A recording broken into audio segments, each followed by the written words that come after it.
নমস্কার বন্ধুরা, আমি পলাশ বিশ্বাস আর আপনারা দেখছেন পলাশ বিশ্বাস ভিডিওস। আশা করি আপনারা প্রত্যেকে ভালো আছেন এবং আপনাদের বাগানের প্রত্যেকটি গাছ ভীষণ ভীষণ ভালো আছে। বন্ধুরা, থাম্বনেল এবং টাইটেল দেখে বুঝতেই পেরে গেছেন আশা করি যে কোন বিষয় নিয়ে আজকে আলোচনা করতে চলেছি।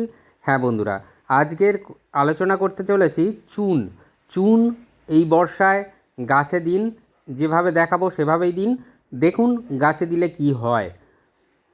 গাছের বৃদ্ধি দ্রুততার সাথে হবে, চকচকে সবুজ থাকবে সব কটা পাতা, অজস্র ফুলে ভরবে আপনার গাছ। তার পাশাপাশি টবের মাটি থেকে বিদায় নেবে পিঁপড়ে, কেন্ন, যে সমস্ত পতঙ্গ মানে মাটির নিচে থাকে পোকামাকড়গুলো বা যেগুলো হচ্ছে টবের চারপাশে ঘুরে বেড়ায়, সেইগুলো কিন্তু একটাও আপনি দেখতে পারবেন না। অর্থাৎ শামুক, কেন্ন, কেঁচো, পিঁপড়ে এইগুলোর উপদ্রব কমে যাবে অনেকটা। তার পাশাপাশি গাছ ভরে ফুটবে ফুল এবং অবশ্যই তার সাথে আপনার গাছের পাতা থাকবে চকচকে সবুজ। এই বর্ষায় কোনো গাছ ফাঙ্গাস লেগে মারা যাবে না বা ফাঙ্গাস দ্বারা আক্রান্ত হবে না। তার কারণ চুনের মধ্যে যেমন একদিক থেকে গাছ তার নিউট্রিশন যোগাবে, খাদ্য যোগাবে, তেমন তার পাশাপাশি কী যোগান করে নিতে পারবে, রোগ প্রতিরোধক ক্ষমতা।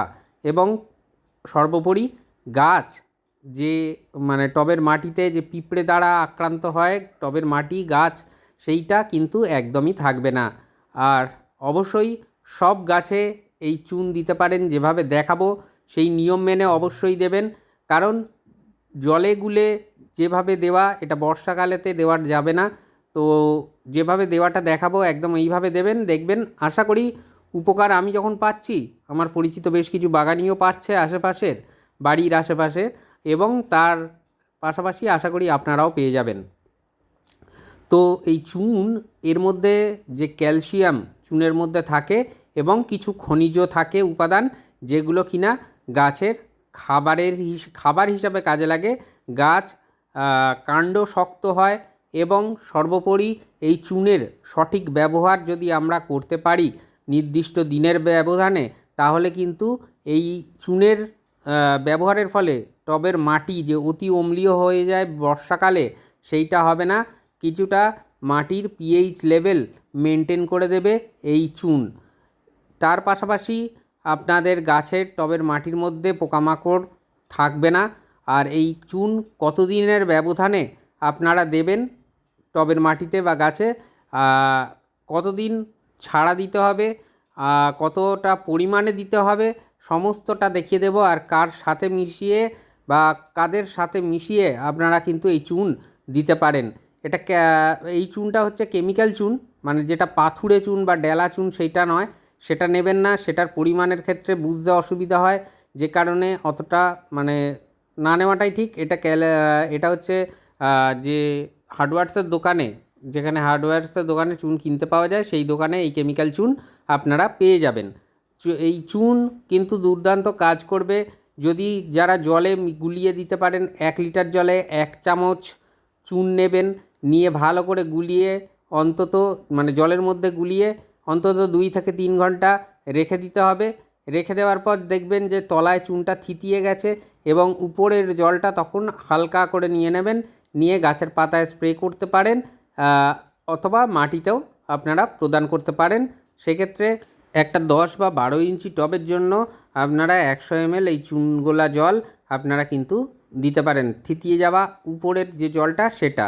আর 8 ইঞ্চি টব হলে আপনারা কিন্তু সেক্ষেত্রে দিয়ে দেবেন অর্ধেক, অর্থাৎ 50 ml। তো এখানে কি নিচ্ছি দেখতে পাচ্ছেন, এটা ভার্মি কম্পোস্ট। মোটামুটি পরিমাণে মানে হাতের 2 মুঠো নিয়ে নেবেন, অথবা যদি টেবিল চামচ মেপে নেন তাহলে দেখবেন এই ভার্মি কম্পোস্ট মোটামুটি ওই 20 টেবিল চামচের মতন আপনাদেরকে নিতে হবে। তো এই 20 টেবিল চামচের কম বেশি সামান্য কিছু হলে অসুবিধা হবে না। তো এই যে ভার্মি কম্পোস্ট, এটা যেমন দেখবেন এর সাথে আমরা চুন মেশাবো, এবং তার কারণটাও আমরা বলে দেব যে এই ভার্মি কম্পোস্টের সাথে মিশিয়ে নিলে হবে কি, যেহেতু কম্পোস্টটা খাদ্য হিসাবে কাজ করবে এবং একদম চুন মিশে যাবে মাটির সাথে, খাবারের সাথে, এবং অবশ্যই শিকড়ে গিয়ে শিকড় থেকে ফাঙ্গাস মুক্ত রাখবে। তো কীভাবে দিতে হবে চলুন এবার দেখে নিই। এই চুনের ব্যবহার কিন্তু কৃষিক্ষেত্রে ব্যাপক সাড়া দেয়। তো কতটা পরিমাণে নিতে হবে এই চুন ভার্মি কম্পোস্টের সাথে আমি বলেছি যে মোটামুটি এই হাতের 2 মুঠো যদি নেন বা 20 টেবিল চামচের মতন যদি ভার্মি কম্পোস্ট নেন, তাহলে সেক্ষেত্রে 1.5 টেবিল চামচ আপনারা এই কেমিক্যাল চুন বা ডাস্ট চুন যেটা সেটাকে নেবেন। 1.5 টেবিল চামচ অর্থাৎ মানে 20 টেবিল চামচ ভার্মির সাথে আপনারা নেবেন 1.5 টেবিল চামচ পরিমাণে চুন। এরপরে এটাকে খুব ভালো করে মিশিয়ে নিতে হবে যাতে চুনটা খুব সুন্দরভাবে এই ভার্মির সাথে মিশে যায়। ভার্মি মাটিটাকে ঠান্ডা রাখে, যেমন চুনটা যেহেতু একটা দেখবেন চুন যখনই জলের সাথে আসবে একটা হিট জেনারেট করে, তো যাতে শিকড় কোনো ক্ষতিগ্রস্ত না হয় সেই কারণে কিন্তু এই ভার্মি কম্পোস্টের সাথে মিশিয়ে দিলে এবং এই বর্ষায়, বিশেষ করে এই বর্ষায় যদি এইভাবে আমরা দিতে পারি তাহলে কিন্তু অসাধারণ একটা রেজাল্ট আমরা কিন্তু গাছ থেকে পেয়ে যাব। এবং সেটা যে রেজাল্ট আপনি পাবেন, গাছের পরিবর্তনটা বুঝতে পারবেন, সেটা কিন্তু 10 দিন, মাত্র 10 দিনের মধ্যে রেজাল্ট আপনি পেয়ে যাবেন চুন যদি এইভাবে কম্পোস্টের সাথে মিশিয়ে আমরা টবের চারিধারে, কোনো মাটি খোঁড়াখুঁড়ি নয়, একদম গাছের টবের চারিধার দিয়ে দেব। এরপরে যে জিনিসটা একটা দিতে বলবো সেটাও এরপরে দিয়ে দেবেন। মানে চুন দেওয়ার পরে এই ভার্মি কম্পোস্ট চুন দেওয়ার পরে একটা লিকুইড দিতে বলবো, সেই লিকুইড ফার্টিলাইজারটাও আপনারা দিয়ে দেবেন। যদিও সেটা হোমমেড, আমি বলে দিচ্ছি, একদম ঘরে তৈরি করে নিতে পারবেন সেই সার।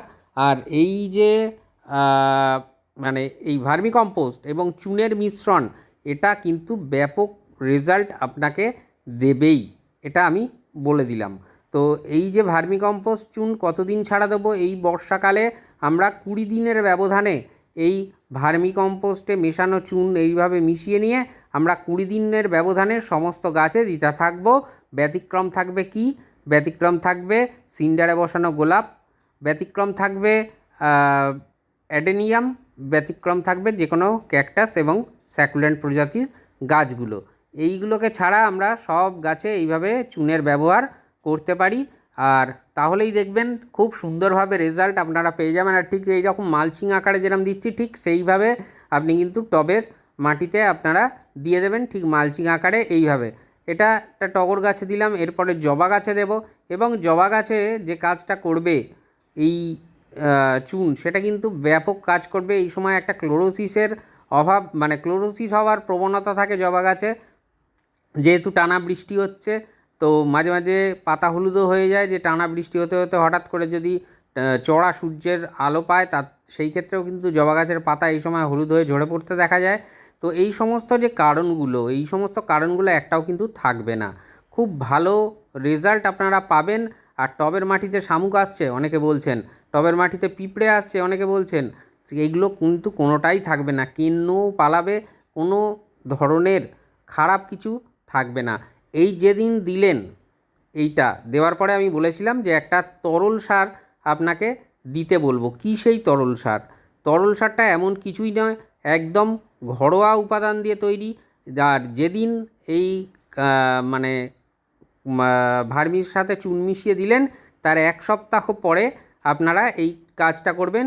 সেটা হচ্ছে 1 লিটার জলে দেখবেন একটা 2 টাকা দামের কফির পাউচ পাওয়া যায় দোকান থেকে, সেই 1 লিটার জলে 2 টাকা দামের কফির পাউচ কিনে সম্পূর্ণ পাউচ থেকে কফিটা গুলে নেবেন জলে, নিয়ে 200 ml করে প্রত্যেকটা গাছে, যে যে গাছে এই ভার্মি কম্পোস্ট চুন দিয়েছেন সেই সব গাছে আপনারা কিন্তু ওই কফির জলের সাথে মেশানো দ্রবণ, যে 1 লিটার জলে ওই 2 টাকা দামের পাউচ নিয়ে গুলিয়ে নেবেন, নিয়ে সেখান থেকে 200 ml করে তরল আপনারা কিন্তু সব গাছে দিয়ে দেবেন অসাধারণ রেজাল্ট আপনি কিন্তু পাচ্ছেন। গাছ ভরবে অজস্র ফুলে, মাটির পিএইচটা ব্যালেন্সড হয়ে যাবে, যেটা অতিবৃষ্টির কারণে নষ্ট হয়ে যায়, সেই চুন দিলে কিন্তু এটা হবে। আর অবশ্যই তার সাথে পালাবে পোকামাকড়। তো বন্ধুরা, যেভাবে চুন দেওয়াটা দেখালাম, আশা করি বুঝতে পারলেন যে কীভাবে দিতে হবে। আর অবশ্যই সবার মাঝে শেয়ার করে দেওয়ার অনুরোধ রইল ভিডিওটিকে, যাতে সহজে সবাই মিলে সুন্দর করে আমরা বাগানটা করতে পারি, সহজভাবে বাগান করতে পারি। তাই বলবো, মন থাক চিরসবুজ, পৃথিবী হোক সবুজময়। এই বলে আজকে এখানেই সমাপ্ত করছি। আবার আসছি আগামীকাল ঠিক সন্ধ্যে 6টায় নতুন কোনো গাছের পরিচর্যা বিষয়ক ভিডিও নিয়ে। ততক্ষণ সকলে সুস্থ থাকুন, ভালো থাকুন, প্রচুর পরিমাণে গাছ লাগানোর পাশাপাশি অবশ্যই দেখতে থাকুন পলাশ বিশ্বাস ভিডিওস। হ্যাপি গার্ডেনিং বন্ধুরা, খুব ভালো থাকবেন সকলে, আর প্রচুর পরিমাণে গাছ লাগান এই বর্ষায়। শুভ রথযাত্রা, নমস্কার।